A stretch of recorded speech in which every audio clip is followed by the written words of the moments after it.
अस्सलाम वालेकुम नाज़रीन, DH न्यूज़ में तव्हां सभिनी खे भली car.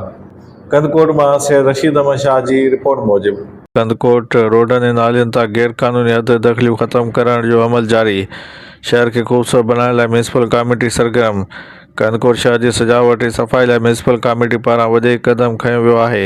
Chairman municipal committee mayor Rashid Khan Sandrani ji हिदायत ते कशमोर रोड ग्रेड स्टेशन भरिसां थियल गैरकानूनी हद दख़लियुनि ख़िलाफ़ ऑपरेशन जारी आहे। हद दख़लियुनि खे हटाइण जी इन मुहिम जे अॻुवाणी इंक्रोचमेंट ऑफिसर हाजी साहिर अली सहराणी करे रहियो आहे, जिते म्यूनिसिपल कमेटी जो अमलो मुतहरिक नज़र अची रहियो आहे। इंतिज़ामिया जो चवणु आहे त रोडनि, नालनि, सरकारी जॻहियुनि ऐं अवामी हंधनि तां गैरकानूनी कब्ज़ा हटाए शहर खे साफ़, ख़ूबसूरत ऐं आसान आमदोरफ़्त वारे बणायो वेंदो।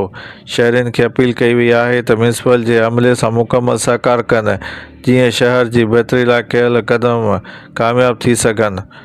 शहर वासियुनि पारां बि उन क़दम खे साराहियो पियो वञे ऐं उमेद ज़ाहिर कई पई वञे त हद दख़लियूं ख़तमु थियण सां शहर जी सूरतहाल में नुमाया सुधारो ईंदो।